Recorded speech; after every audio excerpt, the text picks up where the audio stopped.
আচ্ছা, আমরা যারা ইউনিভার্সিটি অফ গৌরবঙ্গর আন্ডারে বিভিন্ন কলেজের ছাত্রছাত্রীরা আছি, যারা সেকেন্ড সেমিস্টারে আমরা পড়ছি, যারা ভাই বোনরা আছি যারা সেকেন্ড সেমে পড়ছি, তাদের সেকেন্ড সেমে মডিউল 1-এর প্রথম কবিতা আছে স্যার ফিলিপ সিডনির loving in truth and fain in verse my love to show, এই কবিতাটা আছে।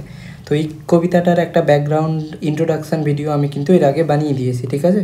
যদি আমরা কেউ না দেখে থাকি তাহলে ওই ভিডিওটা ফার্স্ট দেখব, দেন এই ভিডিওটা দেখব। কেন ওই ভিডিওটা দেখলে তবেই এটা আমরা ভালো করে বুঝতে পারবো, যতটা ভালো করে বোঝার কথা অতটা ভালো করে বুঝতে পারবো। আর কবিতাটা 14 লাইনের একটা কবিতা, কিন্তু আমরা পার্টে পার্টে পড়বো। আমরা আস্তে আস্তে করে কবিতাটা পড়বো, বড়দের মতো করে পড়বো। দেখবো যে কবিতাটা কত ডিটেলে পড়া যায়, কতটা ডিটেলে আমরা পড়তে পারছি, ওটা আমরা চেষ্টা করব। আর কবিতাটার নোটস বানাবার চেষ্টা করব। যখন আমরা পড়বো, যে কটা লাইনই পড়বো না কেন, কবিতাটার আমরা নোটস বানাবার চেষ্টা করব, যাতে লং টাইমে আমাদের নিজের লেখা হ্যান্ড নোটস থেকে কবিতাটা পড়লে যেন আবারও আমরা বুঝতে পারি। ঠিক আছে, তাহলে আমি স্টার্ট করছি। Loving in truth and fain in verse my love to show. লিখেছেন আমাদের হচ্ছে স্যার ফিলিপ সিডনি। আমাদের ফিলিপ সিডনির উপরে একটা আরও ভিডিও বানিয়ে দিয়েছি, বা আমি ক্লাসও নিয়েছিলাম 1 ঘন্টা। তো ওইখানে সব কিছু বলা আছে বলে আমি এইখানটায় বলছি না। আচ্ছা, এই কবিতাটা loving in truth and fain in verse my love to show, এটা আমাদের স্যার ফিলিপ সিডনির একটা ইম্পর্টেন্ট সনেটের কালেকশান আছে, যেটা হচ্ছে আমাদের অ্যাস্ট্রোফিল এবং স্টেলা নাম আছে যার, সেইখানকার থেকে নেওয়া। সেইখানে আমাদের 108টা হচ্ছে সনেটস আছে, আর 11টা হচ্ছে সংস আছে। সেই 108টা সনেটসের মধ্যে এই কবিতাটা হচ্ছে আমাদের সনেট নাম্বার 1। এগুলো এর আগের দিনে আমি বলে দিয়েছিলাম, তবু আমি একবার রিমাইন্ড করাবার জন্য বলে দিচ্ছি। অ্যাস্ট্রোফিলটা কি? অ্যাস্ট্রোফিল মানে হচ্ছে স্টার লাভার। অ্যাস্ট্রো কথার অর্থ হচ্ছে স্টার, আর ফিল কথার অর্থ হচ্ছে লাভার। অর্থাৎ অ্যাস্ট্রোফিল কথার অর্থ হচ্ছে স্টার লাভার বা স্টার গেজার। যে মানুষটা স্টারকে দেখে সে হচ্ছে আমাদের অ্যাস্ট্রোফিল। আর স্টেলা কথার অর্থ হচ্ছে স্টার। এইটা আমাদের হচ্ছে অ্যাস্ট্রোফিল, আর এইটা হচ্ছে আমাদের স্টেলা। এই যে স্টারটা হচ্ছে স্টেলা, আর মানুষটা হচ্ছে অ্যাস্ট্রোফিল। বেসিক্যালি অ্যাস্ট্রোফিল কী করে, যে স্টারকে দূর থেকে দেখেই ভালোবাসে। আর অ্যাস্ট্রোফিল আর স্টেলা মানে ভূপৃষ্ঠ থেকে তারা দূরত্ব হচ্ছে ইনফাইনাইট, মানে লক্ষ লক্ষ কিলোমিটার, যাকে আমরা চোখ থেকে দেখতে পারবো, বাট সেই তারাটার কাছে আমরা পৌঁছতে পারবো না। আর আকাশে তো million and million number of stars আছে, ঠিক না? তো কবি কাছে সেই ভ্যালুয়েবল একটা স্টার হলো আমাদের পেনেলপ ডেভেরাক্স, যার সাথে সিডনির আমাদের প্রেম ভালোবাসা ছিল, এবং যাকে তিনি ডেডিকেট করে এই কবিতাটা লিখেছেন। কেন লিখেছেন? কারণ সিডনি পেনেলপ ডেভেরাক্সকে মনে প্রাণে ভালোবাসতেন। বাট কী হলো যে পেনেলপ ডেভেরাক্সের বিয়ে হয়ে গেল স্যার রবার্ট রিচের সাথে। এগুলো এর আগের দিনের ক্লাসে বলেছিলাম, বাট কবিতাটা স্টার্ট করার আগে আমি একবার বলে দিলাম তবুও। আচ্ছা, এই কবিতাটা স্টার্ট করার আগে আরেকটা কথা আমি বলতে চাই, যে এই কবিতাটা আমরা তখনই ভালো করে বুঝতে পারবো যখন আমাদের সাথে যদি এরকম কোনো ঘটনা হয়ে থাকে। ধর যে তুই কাউকে খুবই মনে প্রাণে ভালোবাসিস, এতটা ভালোবাসিস যে তাকে ছাড়া তুই বাঁচতে পারবি না, এরকম একটা ভালোবাসা। বাট সামনের মানুষটা তোর ফিলিংস বুঝতে পারছে না, তুই যে কতটা তাকে ভালোবাসিস সেটা সামনের মানুষটা বুঝতে পারছে না, বা বুঝেও হয়তো ইগনোর করছে। তাহলে তুই কী করবি? তাহলে কি তুই চুপ করে বসে থাকবি? তুই চাইবি যে তোর ফিলিংসটা আমি কোনো না কোনোভাবে অ্যাটলিস্ট তাকে জানাই, যাতে সে আমার ফিলিংসটা অ্যাটলিস্ট বুঝতে পারে। আর যখনই সে বুঝতে পারবে তখন সে একটু হলেও আমার প্রতি সিম্প্যাথি শো করবে, আর সেই সিম্প্যাথিটা থেকে হয়তো পরবর্তীকালে আস্তে আস্তে আস্তে আস্তে তার আমার প্রতি ভালোবাসা জন্মাবে। ঠিক একই সমস্যার সম্মুখীন হয়েছে আমাদের এই কবিতার কবি স্যার ফিলিপ সিডনি, যাকে আমরা অ্যাস্ট্রোফিল বলছি। তো এইবার কোয়েশ্চেন হলো যে এখনকার মডার্ন টাইমে আমরা তো কাউকে যদি ভালোবাসি তাহলে আমরা চট করে একটা হোয়াটসঅ্যাপে টেক্সট করে, টেলিগ্রামে, ইনস্টাতে, সোশ্যাল মিডিয়া আছে আরও, ফেসবুক, টুইটার, ইনস্টাগ্রাম, জানি না কী কী সব আছে, কোনো একটাভাবে আমরা মেসেজ করে দিতে পারি। বাট ভাববি যে কবিতাটা কোন টাইমে লেখা হয়েছিল? কবিতাটা লেখা হয়েছিল আমাদের রেনেসাঁস এসে। সেই সময়ে প্রেম ভালোবাসা বলতে এখনকার মডার্ন দিনে প্রেম ভালোবাসার মতো জিনিসটা ছিল না। সেই সময় কারোর সাথে দেখা করা, কাউকে লাভ লেটার দেওয়া বা চিঠি দেওয়া, এটা মানে বিশাল বড় ব্যাপার ছিল। এটা আজকের দিনের মতো একদম মোটেও ইজি ছিল না। যখন তুই এই জিনিসটা ইম্যাজিন করতে পারবি তখন এই পোয়েমটার প্রত্যেকটা লাইন, প্রত্যেকটা ওয়ার্ড তোকে ভালো লাগবে। আর যতক্ষণ না তুই এই জিনিসটা কল্পনা করতে পারছিস হয়তো আমরা পারবও না করতে এক্স্যাক্ট যে কী ফিলিংসটা ছিল তৎকালীন সময় কাউকে নিজের ভালোবাসা জানানো বা কাউকে ভালোবেসে চিঠি লিখে দেওয়া, এটা অনেক বিশাল বড় ব্যাপার ছিল, এটা আজকের দিনের মধ্যে মোটেও ইজি না। তো ঠিক আছে, এবার এটুকুটা বললাম, এবার আমরা স্টার্ট করছি কবিতাটা পড়ানো। প্রথম 4 লাইনই আজকে আমরা কবিতাটা পড়বো। আচ্ছা, কবিতাটার টাইটেল হচ্ছে loving in truth and fain in verse my love to show. আচ্ছা, আমি একটা কথা বলে দিই যে বেসিক্যালি আগে যখন রাইটাররা সনেট লিখতেন তখন একসাথে অনেকগুলো সনেট লিখতেন, যেমনি ফিলিপ সিডনি আমাদের পেনেলপ ডেভেরাক্সকে ডেডিকেট করে 108টা সনেট লিখেছেন। এই 108-এর কিন্তু এই 108টা যে সনেট লিখেছেন, কিন্তু এই সনেটগুলোর নির্দিষ্ট কোনো নাম নাই। বা শেক্সপিয়ার আমরা জানি নিজের লাইফে অনেকগুলো সনেট লিখেছে, ঠিক আছে, মনে হয় 153টা সনেট লিখেছে। তো এই যে শেক্সপিয়ার যে 153টা সনেট লিখেছে, তো কোনোটা সনেটে কিন্তু পার্টিকুলার টাইটেল নাই। সনেটের টাইটেল কেমনি হয়, এমনি সনেট নাম্বার 1, 1, 2 এমনি করে চলতে থাকে, and so on so on so on, ঠিক আছে। তো এখানে কথা হলো যে এইখানে আমাদের সনেটটারও কিন্তু এই টাইটেলটা নাই। প্রথম সনেট এটা, loving in truth and fain in verse my love to show, এটা কিন্তু সনেটটার অ্যাকচুয়ালি টাইটেল না, বাট সিলেবাসে যেহেতু আমাদের ইনক্লুড করতে হবে সেই জন্য একটা সনেটের টাইটেল দিতে হয়, তার জন্য কবিতার ফার্স্ট লাইনটাকেই টাইটেল হিসাবে দিয়ে দেওয়া হয়েছে, এটা কিন্তু আমরা মনে রাখবো। বাট অ্যাকচুয়ালি এই লাইনটা কিন্তু টাইটেল না, কিন্তু যেহেতু সিলেবাসে ইনক্লুড করতে হবে একটা টাইটেল দিতে হবে, তার জন্য এটা টাইটেলটা দিয়ে দিয়েছে। অ্যাকচুয়ালি এটা সনেট নাম্বার 1 হিসাবে পরিচিত, ঠিক না? চল ঠিক আছে, তাহলে এবার আমরা প্রত্যেকটা line by line, word by word আমরা ডিসকাশন করব। যতটা ডিটেলে ডিসকাশন করা যায় অতটা ডিটেলে ডিসকাশনটা করব। আর কবিতাটা পড়বার সময় তুই নিজে খাতা পেন নিয়ে বসবি আর নিজের নোটস নিজেই বানাবি, কেননা নিজের নোটসই সবচেয়ে বেস্ট নোট হয়। তুই কারো নোটস কপি করে বা বানিয়ে বা দেখে ওখান থেকে পড়ে যতটা না শিখতে পারবি, নিজের নোটস থেকে আরও তাড়াতাড়ি আরও ভালো করে শিখতে পারবি, ঠিক না? ঠিক আছে, তো প্রথমে যেটা টাইটেলটা আছে, loving in truth and fain in verse my love to show, মানে টাইটেলটা কি, যে loving in truth and fain in verse my love to show, মানে কাউকে জানাতে হবে, যে কাউকে জানাতে হবে মানে কাউকে, এখানে কে সে হচ্ছে আমার প্রেমিকা, বা সে হচ্ছে স্যার ফিলিপ সিডনির প্রেমিকা পেনেলপ ডেভেরাক্স। তাকে জানাতে হবে যে ফেন মানে হচ্ছে আগ্রহের সাথে, কাউকে আগ্রহের সাথে, অ্যান্ড ইন ট্রুথ মানে সত্যিকারে জানাতে হবে। এরকমটা না যে আমি মিশামিশি জানাচ্ছি বা আমি ভান করে লিখছি, এরকমটা না। সত্যিকারে যে আমার প্রেমিকার জন্য আমার মনে যে ফিলিংসটা আছে, যে আমার তার জন্য যে আমার মনে যে অনেস্ট ফিলিংসটা আছে, সেই ফিলিংসটা আমাকে মন থেকে বের করে একদম জানাতে হবে, কোনো মিথ্যাচার করা নয়, একদম সত্যি সত্যি টু বি ভেরি অনেস্ট হিসাবে জানাতে হবে। এটা হচ্ছে কবিতাটার টাইটেলের একটু মানে। এবার প্রথম লাইন যেটা আছে আমাদের same line, loving in truth and fain in verse my love to show. এইখানে প্রথম ওয়ার্ডটা যেটা আছে আমরা ওটা দেখতে পেলাম, ওটা হচ্ছে লাভিং। এখানে লাভিং বলতে কি, দ্য স্পিকার অর্থাৎ Astrophil is in love, his love is not just attraction, তার লাভ কোনো অ্যাট্রাকশন না, or it is not and temporary attachment, এটা কোনো টেম্পোরারি অ্যাটাচমেন্টও না। It is the real or genuine or honest feelings of the poet, এটা কবির হচ্ছে একদম রিয়েল বা অনেস্ট ফিলিংস, তাই না? অর্থাৎ হি ট্রুলি লাভস স্টেলা, সে সত্যিকারে স্টেলাকে ভালোবাসে, তার জন্য কবি এখানে ইউজ করেছে লাভিং। এরপরে যেটা আছে ইন ট্রুথ মানে সত্যি সত্যি, মিথ্যাকারের না। ইন ট্রুথ বলতে Astrophil's love is genuine, the poet's love is genuine, honest, not real, sorry not fake, মানে মিথ্যা এটা ভালোবাসা না, এটা সত্যিকারের ভালোবাসা। নট প্লাস্টিক না, নট আর্টিফিশিয়াল, তার লাভটা আর্টিফিশিয়াল মোটেও না। দ্য ফ্রেজ, এটা ফ্রেজ কেন, কারণ ফ্রেজ কাকে বলে, গ্রুপ অফ ওয়ার্ডস যখন থাকবে আর যার মধ্যে কোনো ভার্ব থাকবে না। ইন ট্রুথ এটা গ্রুপ অফ ওয়ার্ডস আছে বাট এর মধ্যে কোনো ফাইনাইট ভার্ব নাই, তাই জন্য এটা হচ্ছে একটা phrase. The phrase in truth also hints that the poet or Astrophil believes that truthfulness really matters in love. In truth কেন বলা হয়েছে, কারণ অ্যাস্ট্রোফিল সত্যি সত্যি ভাবে যে ভালোবাসায় সত্যতা ম্যাটার করে, তার জন্য এখানে ইন ট্রুথ দিয়েছে। তারপরে কি আছে, অ্যান্ড ফেইন, তারপরে কি আছে অ্যান্ড ফেইন, এখানে হচ্ছে fain means eagerly or gladly or desperately. The word fain কেন ইউজ করেছেন এখানে কবি, the word fain carries and intensity that here Astrophil is not just eager, এখানে অ্যাস্ট্রোফিল শুধু চাইছে না, but he desperately wants to express his genuine love before Stella. সে সত্যি সত্যি চাইছে যে তার মনে যে স্টেলার জন্য তার যে ফিলিংস সেটা যেন সত্যি সত্যি সে যেন এক্সপ্রেস করতে পারে তার এই কবিতার মাধ্যমে। তারপরে ওয়ার্ডটা কি আছে, তারপরে ওয়ার্ডটা হচ্ছে আমাদের আছে ইন ভার্স। ইন ভার্স কেন? ভার্স মানে হচ্ছে আমাদের কবিতা। Here verse means poetry.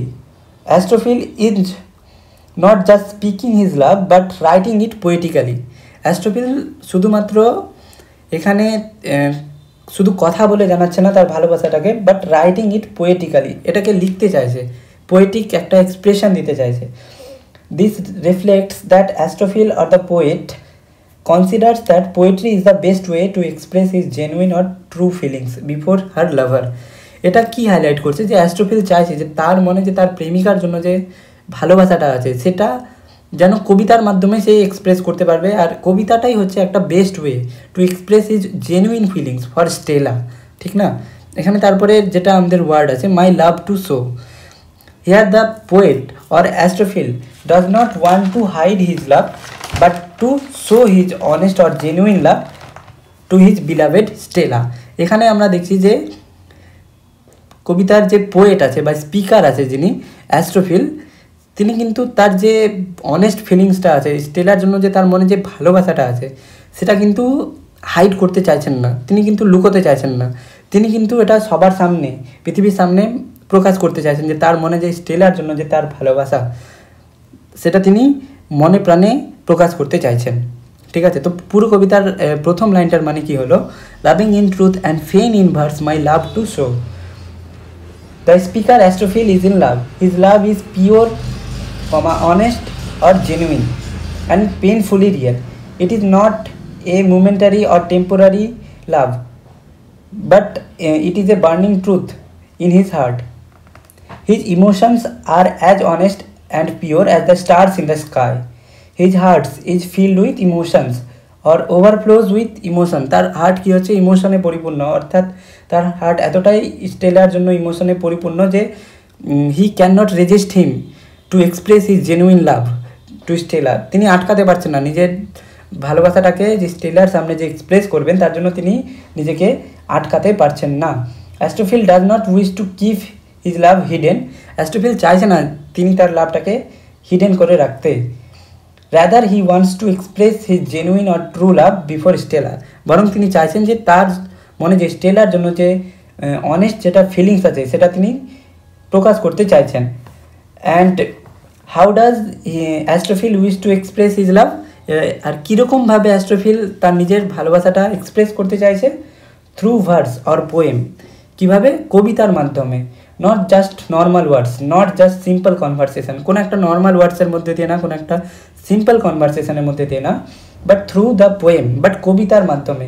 The most divine and artistic form of expression, সবচেয়ে সফিস্টিকেটেড আর্টিস্টিক ফর্ম অফ এক্সপ্রেশনের মাধ্যমে তিনি তার প্রেমিকাকে তার মনের অবস্থা জানাবার জন্য রাস্তা হিসাবে বেছে নিয়েছেন।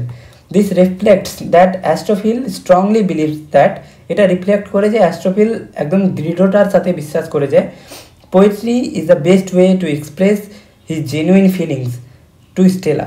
যে পোয়েট্রি হচ্ছে একমাত্র বেস্ট ওয়ে তার মনে যে স্টেলার জন্য যে ভালোবাসা সেটাকে জানাবার জন্য, ঠিক না?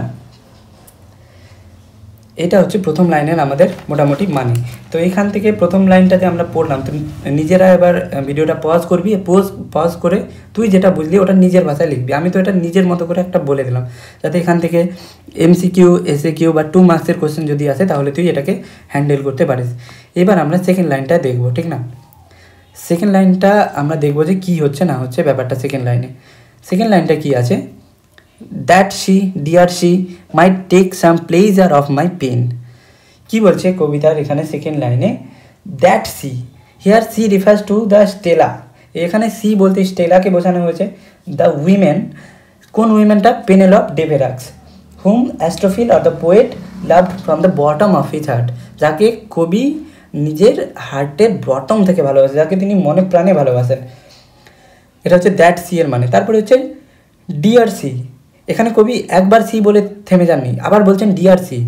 The repetition of the pronoun she for the twice time reflects that যে কবি স্টেলার প্রতি কতটা অ্যাডিক্টেড, কতটা আসক্ত, যে তিনি একবার তাকে সি বলে থেমে যাননি, তিনি আরেকবার বলছেন দ্যাট সি ডিয়ার সি। এখানে সি এর দুইবার ইউজ বা দুইবার রিপিটেশন এটাও বুঝিয়ে দিচ্ছে যে স্টেলা তার কাছে কোনো একটা নর্মাল উইমেন নন, তিনি হচ্ছেন আকাশে লক্ষ লক্ষ তারার মাঝে সেই একটা তারা যাকে কবি মনে প্রাণে ভালোবাসেন। তার জন্য এখানে দ্যাট সি ডিয়ার সি মানে সি ওয়ার্ডটা দুইবার রিপিট হয়েছে, ঠিক না? আচ্ছা, দ্য ওয়ার্ড ডিয়ার, এখানে আমরা দেখলাম যে সি এর পূর্বে আবার একটা অ্যাডজেক্টিভ ইউজ করেছেন কবি, যেটা হচ্ছে dear. The word dear make it personal, এটাকে পার্সোনাল করে তোলে, শোয়িং অ্যাস্ট্রোফিলস ডিপ অ্যাফেকশন, যেটা অ্যাস্ট্রোফিলের ডিপ অ্যাফেকশনকে শো করে। The word dear also shows that how precious Stella is to him, এটা আরও হাইলাইট করে যে স্টেলা তার কাছে কতটাই না প্রিয়, তার জন্য এখানে কবি ডিয়ার ইউজ করেছেন। This highlights his strong emotional attachment to her, এটা আরও কি হাইলাইট করছে যে স্টেলার সাথে যে কবির যে একদম স্ট্রং একটা বন্ডিং আছে, একটা যে পিওর বন্ডিং আছে, সেটা শো করছে, কারণ কবি এখানে that she dear she use করেছেন। আচ্ছা, যে দ্যাট সি ডিয়ার সি এর মাঝে দেখ একটা কমা আছে, যে কমাটা একটা ইমোশনাল একটা কি করছে, তোকে পজ সৃষ্টি করছে, ঠিক না? যে তোকে এটা যখন পড়বি তখন একটা ইমোশনাল পজ সৃষ্টি হবে, এই যখন কমাটাতে তুই একটু থেমে পড়বি তখন তোকে লাইনটা পড়তে আরও ভালোও লাগবে, তার জন্য এখানে কমা ইউজ করেছে। তারপরে যেটা আছে might take some pleasure of my pain, here might suggest an uncertainty, the poet is not sure whether Stella will find some pleasure of his pain. Stella তার যে কবি যে এই যে কষ্টটা পাচ্ছেন, কবির যে মনে স্টেলার জন্য যে বেদনাটা আছে, সেই কষ্ট আর বেদনাটা থেকে স্টেলা খুশি হবে কিনা, বা সেই কষ্ট আর বেদনাটা স্টেলার মুখে হাসি ফুটিয়ে নিয়ে আসবে কিনা, কবি শিওর নন। তাই জন্য কবি এখানে ইউজ করেছেন মাইট, কারণ মাইট আমরা তখনই ইউজ করি যখন আমরা কোনো কিছু সম্পর্কে 100% শিওর না থাকি, তার জন্য এখানে মাইট ইউজ করা। might suggest an uncertainty, the poet is unsure if Stella will ever notice his pain or not. Stella তার পেনটা ওটা নোটিস করতে পারবে কিনা, এটা মাইট একটা আনসার্টেনিটি শো করছে। Astrophil does not want to force his feelings on her, Astrophil কিন্তু চান না যে তার প্রতি যে তার ভালোবাসাটা আছে, মানে তার প্রতি যে স্টেলার ভালোবাসাটা আছে, তিনি জোর করে তার উপর চাপাতে চান না, but he just hopes that Stella will accept the joy of the Astrophil's pain. But Astrophil কি চায় যে স্টেলা যাতে তার অ্যাটলিস্ট তার মনে যে তার জন্য যে বেদনাটা আছে সেই বেদনা থেকে একটুখানি খুশি পাক। কেন এখানে পোয়েট ইউজ করেছেন সাম, ঠিক না? এখানে কিন্তু মাছ ইউজ করেনি, সাম প্লেজার, মানে কবি কতটা সেলফলেস আছে, কতটা যে তার প্রতি স্টেলার ভালোবাসায় আছে, এই ওয়ার্ডগুলোর মধ্যে দিয়ে আমরা বুঝতে পারছি। Here Astrophil or the poet just want some pleasure not much pleasure, এখানে কবি কিন্তু অল্প একটুখানি প্লেজার চেয়েছেন, অনেকটা চাননি, মাছ চাননি, এখানে কবি সাম প্লেজার চেয়েছেন, একদম অল্পখানি প্লেজার চেয়েছেন। আচ্ছা, প্লেজার এখানে একটা কিন্তু আইরনিক ওয়ার্ডও বটে, কেন? Here we find Astrophil suffers but he hopes that his suffering might at least entertain Stella, এখানে কবি কিন্তু সাফার করছেন, বাট কবি কী চান যেন তার সাফারিংয়ের মধ্যেও তার প্রেমিকা যেন একটুখানি আনন্দ খুঁজে পাক। মানে এইটা কি রিফ্লেক্ট করছে? এটা রিফ্লেক্ট করছে যে একটা প্রেমিক কতটা সেলফলেস হলে তার বিলাভের জন্য এরকম ভালোবাসা আশা করতে পারে, যে আমি কষ্ট পাচ্ছি ঠিক আছে, বাট তুমি আমার কষ্টে যেন আনন্দ পাও, এটা কতটা একটা লাভার সেলফলেস হলে এরকমটা লিখতে পারে। সাম প্লেজার লিখেছে, মাচ প্লেজার লিখেনি, সাম মানে একটুখানি প্লেজার পেলেই হবে, অফ মাই পেন মানে আমি যেটা কষ্ট পাচ্ছি, আমি যে এত কষ্ট পাচ্ছি, তুমি তার মাঝেও যদি একটুখানি হাসো তাহলে আমি তাতেও সন্তুষ্ট, ঠিক না? এখানে কবির ফিলিংসটা বোঝার চেষ্টা করবি। কবি যে প্রত্যেকটা ওয়ার্ড লিখেছে, প্রত্যেকটা ওয়ার্ডের একটা মানে আছে। কবি এখানে সাম লিখেছে, মাছ প্লেজারও লিখতে পারতো, বাট মাছ লিখেনি। সাম কেন লিখেছে? কবি সেলফলেস, কবি স্টেলাকে এতটাই মনে প্রাণে ভালোবাসে যে কবি চান যে তুমি যদি আমার হাজারো কষ্টের মধ্যে একটুখানি যদি হাসো, একটুখানি যদি খুশি পাও, তাতেও আমি স্যাটিসফাইড, তাতেও আমি আমার কষ্টটাকে কন্টিনিউ করতে রেডি আছি, ঠিক না? তার জন্য এখানে কবি আমাদের সাম প্লেজার ইউজ করেছে, ঠিক আছে? তাহলে সেকেন্ড লাইনের মানেটা কী হলো? That she dear she might take some pleasure of my pain, here Astrophil doesn't hope for Stella's love in return. এখানে অ্যাস্ট্রোফিল কিন্তু চান না যে সে স্টেলার লাভকে আবারও পেতে চান, এরকম কিন্তু চান না, বাস তিনি হোপ করেন। কেন? তার জন্য তিনি মাইট ইউজ করেছেন। He only wishes that Stella only find some pleasure of his pain by understanding his deep emotion through his painful poem. তিনি চান যে স্টেলা তার পেনটাকে বুঝুক, তার যখন কবিতাটা পড়বে আর কবিতাটা পড়ে যখন সে জানতে পারবে যে কবি তাকে ভালোবেসে কী না কষ্টটা পেল, সেই কষ্টটা পেয়ে সে যদি একটুখানি আনন্দই পায় তাহলেই কবির কাছে এটা যথেষ্ট, ঠিক না? ইট রিফ্লেক্টস দ্য সেলফলেস লাভ, এটা রিফ্লেক্ট করে সেই সেলফলেস লাভ বা সেই ভালোবাসার স্তরকে। Where the poet gives importance to Stella's feeling, যেখানে কবি গুরুত্ব দিয়েছেন স্টেলার ফিলিংকে instead of his own feelings, নিজের ফিলিংয়ের পরিবর্তে, ঠিক না? আচ্ছা ঠিক আছে, এটা গেল আমাদের প্রথম দুটো লাইন। কিন্তু প্রথম দুটো লাইনের মানে সব কিছু আমি বলে দিলাম, কিন্তু এখানে কি কি ফিগার অফ স্পিচ বা রেটরিক ইউজ হয়েছে ওটা আমাদেরকে জানতে হবে। প্রথম যেটা রেটরিক আছে, আমাদের প্রথম লাইনটা হচ্ছে loving in truth and fain in verse. এটা আমাদের একটা কিন্তু ফিগার অফ স্পিচ, যেটাকে আমরা বলি হচ্ছে হাইপার ব্যাটন। হাইপার ব্যাটন মানে কবিতার লাইনে যখন ওয়ার্ডসগুলোর অ্যারেঞ্জমেন্ট সঠিক না হয়, সেটাকে যখন উল্টো পাল্টোভাবে লেখা হয় যাতে লাইনটার বিউটি মেনটেন থাকে, তার জন্য কবিরা এরকম লেখেন, তো সেটাকে বলা হয় হাইপার ব্যাটন। এটা অ্যাকচুয়ালি কীরকম হওয়ার কথা? এটা হওয়ার কথা loving in truth and fain to show my love in verse, এটা এরকম হওয়ার কথা। কিন্তু কবি লিখেছেন কেমনি? Loving in truth and fain in verse my love to show, যার কারণে এটা হচ্ছে আমাদের হাইপার ব্যাটন, ঠিক না? দ্বিতীয় লাইনে আমরা দেখতে পেলাম প্লেজার অফ মাই পেইন, এটা কিন্তু oxymoron, pleasure of my pain. কেন প্লেজার আর পেন কিন্তু একসাথে হতে পারে না, তুমি কষ্টও পাচ্ছ আবার তুমি আরামও পাচ্ছ, মানে দুটো কন্ট্রাস্টিং ওয়ার্ড পাশাপাশি আছে, তার জন্য এটাকে আমরা অক্সিমোরন বলতে পারি। আচ্ছা যে ওয়ার্ডটা আছে দ্বিতীয় লাইনে পেইন, এটা কিন্তু একটা ফিগার অফ স্পিচ যেটাকে আমরা পান বলি। আচ্ছা পান কি? পান হচ্ছে এমনি একটা ফিগার অফ স্পিচ যেখানে একটা ওয়ার্ডের দুটো মানে থাকে আর দুটোই মিনিং ইম্পর্টেন্স হয়। একটা ফিগার অফ স্পিচ হচ্ছে যেটা হচ্ছে মিটনমি। মিটনমি আর পানের মধ্যে পার্থক্য আছে। মিটনমি মানে হচ্ছে আমি বলবো একটা আর বুঝবে একটা, আর একটা, এটা হচ্ছে মিটনমি। যেমনি grey hair should be respected, grey হেয়ারকে রেসপেক্ট করা উচিত। অ্যাকচুয়ালি আমি কিন্তু গ্রে হেয়ারকে রেসপেক্ট করতে বলছি না, আমি বলছি কাকে রেসপেক্ট করতে? আমি বলছি বয়স্ক মানুষদের রেসপেক্ট করতে, তাহলে ওটা হলো মেটনমি। বাট পান কি? পান মানে হচ্ছে আমি যেটা বলবো ওটার দুটো মানে থাকবে আর দুটোই মানে ইম্পর্টেন্স হবে, কোনোটাকে বাদ দিলে চলবে না। যেমনি এখানে আছে পেইন, পেন যে ওয়ার্ডটা আছে এটার দুটো মানে আছে। একটা পেন মানে হচ্ছে পোয়েটিক পেন, একটা পেন হচ্ছে কবি যে কবিতাটা লিখতে চাইছেন বাট পারছেন না, সেই যন্ত্রণাটা, ওটা হচ্ছে পোয়েটিক পেন। আর একটা পেন কীরকম মানে? একটা পেন হচ্ছে পেইন অফ লাভ, যেটা কবি স্টেলাকে ভালোবাসেন বাট স্টেলাকে পেলেন না, এই যে তার না পাওয়াটার যে কষ্ট আর বেদনাটা, ওটা হচ্ছে পেন। তার মানে আমরা বুঝতে পারলাম প্রথম লাইনে হচ্ছে ফিগার অফ স্পিচ, ওটা হচ্ছে হাইপার ব্যাটন। দ্বিতীয় লাইনে প্লেজার অফ মাই পেন, এটা হচ্ছে অক্সিমোরন। আর শুধু পেনটা হচ্ছে আমাদের পান, কারণ পেনটা দুটো মানে কন্টেইন করছে, একটা হচ্ছে পোয়েটিক পেন, একটা হচ্ছে পেইন অফ লাভ।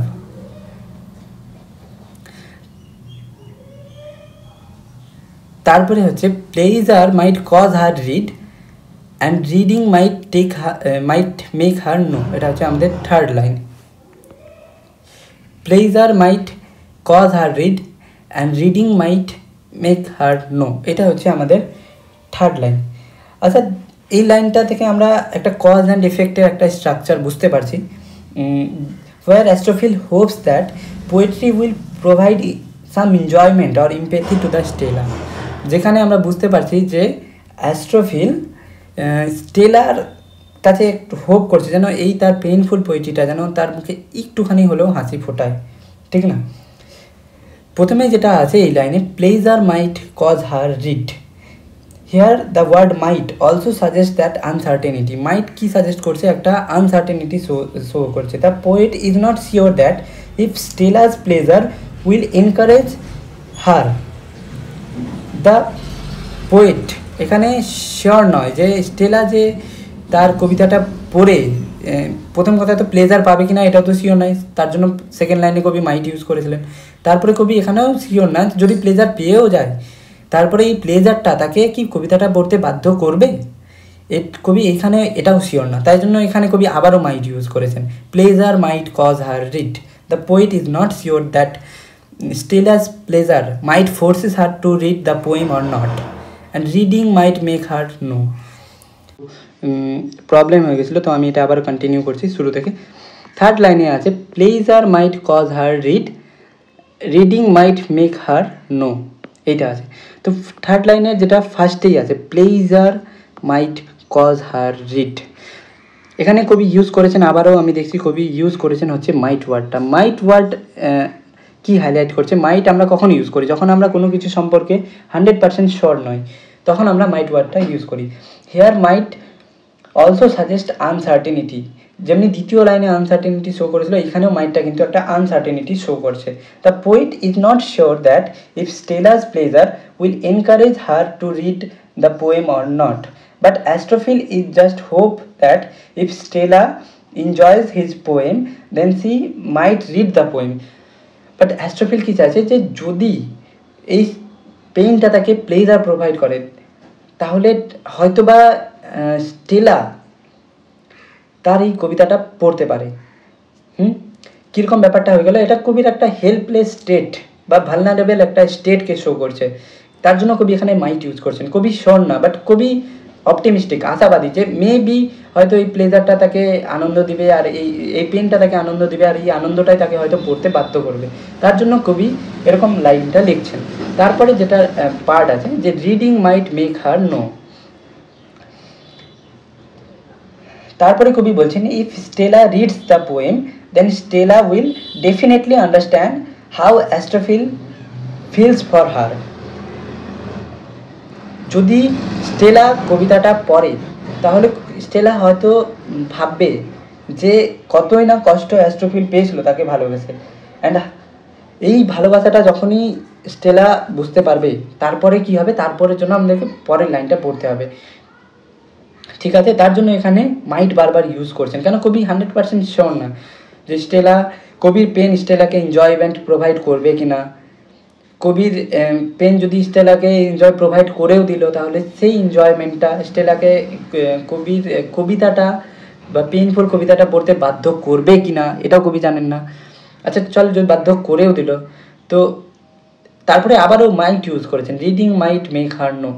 কেন আবার মাইট? মানে আবার কবি অনিশ্চিত, মানে কবি 100% শিওর না যে এই রিডিংটা তাকে কবির বেদনাটা সম্পর্কে 100% বুঝতে সাহায্য করবে কিনা, মানে এটা কবির একটা হেল্পলেস স্টেট বা ভালনারেবল বা শোষিত যে স্টেটটাকে এটাকে রিফ্লেক্ট করছে।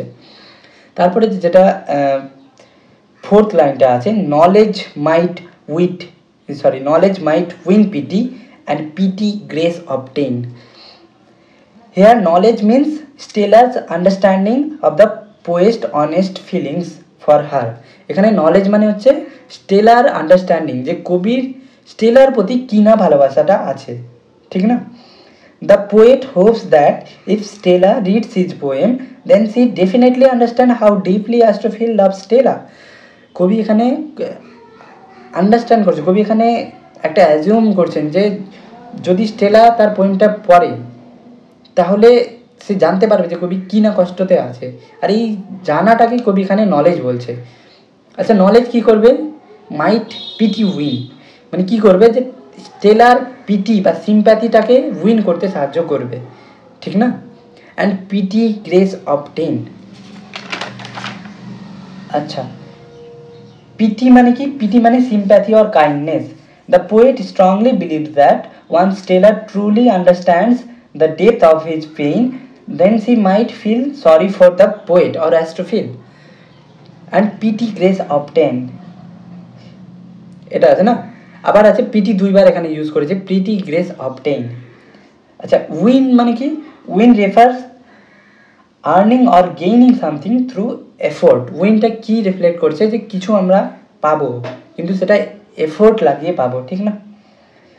The poet thinks that his painful poem filled Stella's heart with raw emotions that might be powerful enough to win Stella's sympathy. কবি এখানে ডেফিনেটলি একটা অপটিমিস্টিক মানে মুড নিয়ে আসেন যে হ্যাঁ, যে যদি স্টেলা এই কবিতাটা আমার পড়ে আমার কষ্টটা জানতে পারে যে আমি কি না কষ্ট পেলাম তাকে ভালোবেসে, আমি কতটা না তাকে ভালোবাসি, আর তখন সে ডেফিনেটলি হয়তো কবিতাটা পড়বে, আর যখন সে পড়বে তখন সে জানতে পারবে তার ভালোবাসাটা, আর যখন সে জানতে পারবে তখন তার মনে কবির প্রতি একটা দয়া হবে, প্রীতি হবে, আর প্রীতিটাই কি হবে? তাকে বাধ্য করবে কবিকে আস্তে আস্তে আস্তে আস্তে করে ভালোবাসতে, ঠিক আছে? কবি জাস্ট এখানে হোপ করছেন, বাট তিনি মানে 100% আশা করছেন না যে স্টেলা আমাকে ভালোবাসবে, এমনি কোথাও লেখা নাই। তার জন্য কবি এখানে বারবার করে মাইট ইউজ করেছেন, ঠিক না?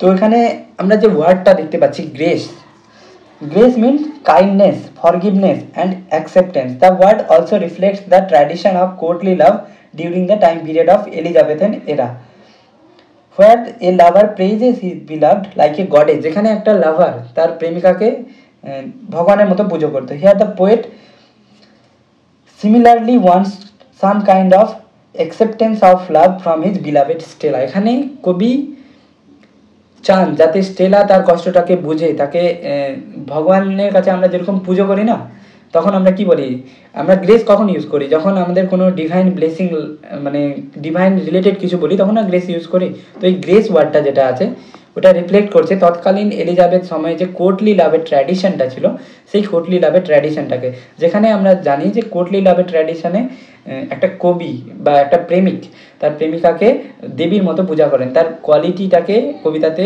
এক্সপ্রেস করেন। আর কবির বা লাভারের প্রেমিকাটাকে জীবনে পাওয়া হয় না, আমরা নর্মালি দেখি যে প্রেমিকা অন্য কাউকে বিয়ে করে নেয়। সিমিলারলি তাই জন্য এই আইডিয়াটাকে রিফ্লেক্ট করার জন্য এখানে কবি আমাদের হচ্ছে গ্রেস ওয়ার্ডটা ইউজ করেছেন। না তো এমনি গ্রেস ইউজ করতেন না, কবি অন্য কিছু বলে দিতে পারতো, বাট গ্রেস কেন? কারণ গ্রেস ওই তৎকালীন সময় এলিজাবেথ এরার যে কোর্টলি লাভের ট্র্যাডিশন ওইটাকে রিফ্লেক্ট করছে, তাই জন্য এখানে গ্রেস ইউজ করেছেন, ঠিক না? তো এইটা গেলে মোটামুটি 4 লাইনের একটা এক্সপ্লানেশন। আচ্ছা, এখানে যে লাইনটা আছে কি যেন বলে, নলেজ মাইট পিটি উইন, এটা কিন্তু একটা ফিগার অফ স্পিচ, যেটা হচ্ছে আমাদের হাইপার ব্যাটন। কেন? আমরা জানি সাবজেক্ট হয়, তারপরে হেল্পিং ভার্ব হয়, তারপরে মেন ভার্ব হয়, তারপরে ডট ডট ডট হয়, তারপরে এক্সট্রা ইনফরমেশন হয়। বাট এখানে আমি কি দেখতে পাচ্ছি, এটা তো সাবজেক্ট নলেজ, এটা হচ্ছে হেল্পিং ভার্ব, এটা অ্যাডজেক্টিভ, আর এটা হচ্ছে মেন ভার্ব। বাট হেল্পিং ভার্বের আর মেন ভার্বের মাঝে আছে অ্যাডজেক্টিভ, যেটা কি রং কনস্ট্রাকশন। এটা কবি কি জেনে বুঝে ভুল লিখেছেন? কবি কি জানেন না এরকম লিখতে হয় না? জানেন, বাট কবিতাটার বিউটি, লাইনের বিউটি অ্যাড করার জন্য এরকম লিখেছেন, যেটাকে আমরা হাইপার ব্যাটন বলি। আচ্ছা, এটা আমি দেখিয়ে দিচ্ছি কীরকম করে লিখে না লিখে। এটা আমার হচ্ছে পেইড ক্লাসের নোটস, তো আমি এটা শো করে দিলাম। যাই হোক, কিন্তু এরপরে এগুলো শো করা যাবে না, এটা শুধু যারা পেইড ক্লাস আছে তাদের জন্যই আছে। যদি কেউ পেইড ক্লাস করতে চায় তাহলে আমি একটা নাম্বার দিয়ে দিচ্ছি, ওইটাতে কন্ট্যাক্ট করতে পারে। সেকেন্ড সেমিস্টারে পুরো কিছু একদম ডিটেলে ওখানে পড়ানো হয়েছে, ভিডিও কোর্সও আছে, ভিডিও লেকচার্সও আছে, অডিও ক্লাসও আছে, নোটস আছে, ইবুক আছে, সব কিছু ওখানে পেয়ে যাবে। নাম্বারটা 8327020637, এটা হচ্ছে আমার হোয়াটসঅ্যাপ নাম্বার, কল নাম্বার। যদি কেউ পেড ক্লাস করতে চায় তাহলে এই নাম্বারটায় কল করতে পারে বা হোয়াটসঅ্যাপ করতে পারে আর পেড ক্লাস করতে পারে, তাহলে এখানে সবগুলো মানে নোটসগুলো পেয়ে যাবে। এই যে দেখ, যেমনি এইটা আছে, প্রথম 4 লাইনের জন্য 9 পাতার একটা এক্সপ্লানেশন আছে, এইগুলো এত কিছু কিন্তু পেড ক্লাসের স্টুডেন্টের জন্য, এগুলো কিন্তু ইউটিউবে না। বাট ইউটিউবে আমাকে বোঝাতে হচ্ছে, তার জন্য আমি কিন্তু ভালো করেই বোঝাচ্ছি, এরকমটা না যে আমি পেড ক্লাসে অন্যরকম বোঝাবো, ইউটিউবে না, দু জায়গায় ভালো করে বোঝাচ্ছি। বাট নোটসটা যেটা থাকবে, যেগুলো কোশ্চেন অ্যান্সার থাকবে, কীরকম কী কোশ্চেন হবে, ওগুলো কিন্তু আমাদের পেড ক্লাসের জন্য। এই যে প্রথম লাইনে যেটা ফিগার অফ স্পিচ আছে, loving in truth and fain in verse my love to show, এটা কিন্তু হাইপার ব্যাটন। এটা হবে কেমনি অ্যাকচুয়ালি, এটা হবে loving in truth and fain to show my love in verse, এটা এরকম হবে। আচ্ছা, প্রথম লাইনটা কি করছে, the line sets the stage for the poem central conflict, এটা সেট করছে পোয়েমের central conflict. Can poetry truly express deep or authentic love, কবিতা কি সত্যি সত্যি কবির মনের যেটা ফিলিংস আছে, যেটা অনেস্ট ফিলিংস আছে স্টেলার জন্য, ওটা কি এক্সপ্রেস করতে পারবে? এটা হচ্ছে আমাদের প্রথম লাইনটা একটা কনফ্লিক্ট বা একটা প্রবলেম সেট করছে, যেটা আমরা সনেটের মধ্যে দেখি। কারণ সনেটের প্রথম পার্টটা যেটা অক্টেভ পার্ট, ওটা প্রবলেমকে ইন্ট্রোডিউস করে, আর যেটা সেস্টেক পার্ট ওটা একটা সলিউশন প্রোভাইড করে, ঠিক না? আচ্ছা, সেকেন্ড লাইনে যেটা আছে ওইখানে কিন্তু আমাদের একটা ফিগার অফ স্পিচ আছে, যেটা পেইন, ওটাকে পান বলছি আমরা। পান মানে পেনের দুটো মানে আছে, একটা হচ্ছে পোয়েটিক পেন আর একটা হচ্ছে পেইন অফ লাভ, আর একটা প্লেজার অফ মাই পেন, এটা হচ্ছে অক্সিমোরন। আর প্লেজার অফ মাই পেন এখানে প সাউন্ডটা হয়তো রিপিটেশন হচ্ছে, যার জন্য এটা হচ্ছে অ্যালিটারেশন মেবি। তারপর থার্ড লাইন যেটা আছে, pleasure might cause her read and reading might make her know, এইটা যেটা আছে এইখানে কোনো ফিগার অফ স্পিচ যদি থাকে, এইখানে আছে নলেজ মাইট পিটি উইন, প্রথমে হয় subject, helping verb, main verb, এরকম কিন্তু তার মাঝে অ্যাডজেক্টিভ হয় না, এটা কিন্তু রং কনস্ট্রাকশন। অ্যাকচুয়ালি হয় কেমনি, নলেজ মাইট উইন পিটি, এরকম হবে সাবজেক্ট, হেল্পিং ভার্ব, তারপরে মেন ভার্ব, তাই জন্য এটা আমাদের হাইপার ব্যাটন। এবার লাইন 1 to 4-এর একটা কনক্লুশন দিচ্ছি যে কী আমরা পড়লাম। Loving in truth and fain in words my love to show that she dear she might take some pleasure of my pain, pleasure might cause her reading might make her know, knowledge might pity win and pity grace obtain, এরকম করে আছে।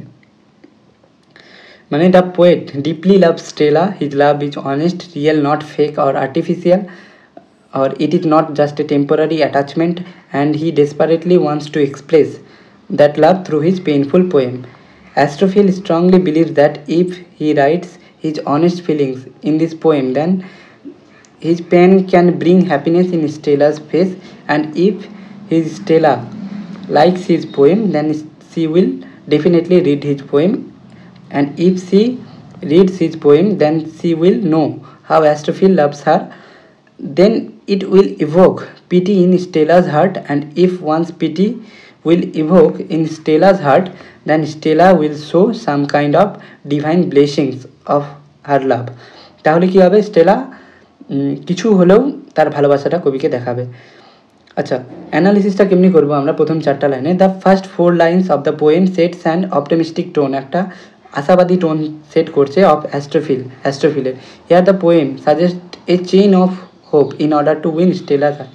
এখানে কবি একটা chain of hope draw করেছে Stella's হার্টটাকে win করার জন্য। চেন অফ হোপের স্টেজ 1-এ কী দেখতে পাচ্ছি, পেনফুল ওয়ার্ড ইন ভার্স। যখন কবি পেন পাচ্ছে, কষ্ট পাচ্ছে, আর সেই পেনটাকে যখন কবিতার আকারে লিখছে, সেখান থেকে জন্ম হচ্ছে পোয়েমের, যেটাকে আমরা সনেট বলছি বা লাভ পোয়েম বলছি। স্টেজ 2-তে কী হচ্ছে, অ্যাস্ট্রোফিলের পেন হচ্ছে স্টেলার প্লেজার, অ্যাস্ট্রোফিলের পেনই হচ্ছে স্টেলার প্লেজারের কারণ। স্টেজ 3-তে কী হচ্ছে, Stella's pleasure forces Stella to read Astrophil's poem.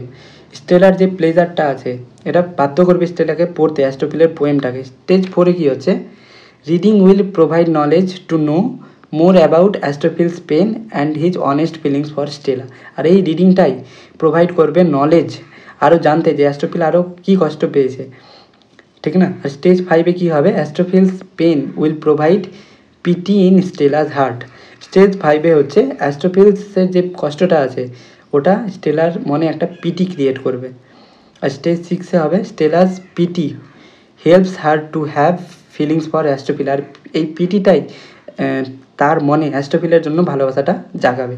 আচ্ছা, চেন অফ হোপের স্টার্টিং কী ছিল, ফার্স্ট স্টেপ অ্যাস্ট্রোফিলস পেন, আর শেষটা কী হলো, রিইউনিয়ন। তাহলে আমরা এখানে দেখলাম অ্যাস্ট্রোফিলের পেন, যখন তিনি পেন থেকে কী হচ্ছে, কবিতার জন্ম হচ্ছে। এই কবিতা যখন পড়বে তখন প্লেজার আসবে, আর প্লেজার তাকে আরও জানতে বাধ্য করবে, আর যখন জানবে তখন তার অ্যাস্ট্রোফিলের প্রতি নলেজ হবে, নলেজ থেকে পিটি জন্ম, আর পিটি থেকে রিইউনিয়ন। মানে একটা চেন আছে, প্রত্যেকটা একটার সাথে অন্যটা রিলেটেড আছে, ঠিক না, একটা চেনের মতো। The repeated structure of the lines pleasure might, reading might and knowledge might creates a sense of logical flow. একটা লজিক্যাল ফ্লোয়ের একটা সেন্স ক্রিয়েট করছে, যাকে আমরা যে কনসেপ্টটাকে বলি প্যারালালিজম। এটা আমি পরে বলে দেবো এটা কী, না তো অনেক বড় হয়ে যাবে।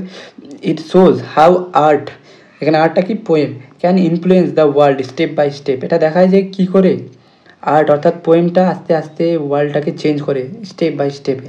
It also shows the power of poem, এটা অলসো শো করে যে কবিতার কি বিশাল পাওয়ার আছে, অ্যান্ড ওয়ার্ডস, এবং শব্দের যে কি বিশাল পাওয়ার আছে।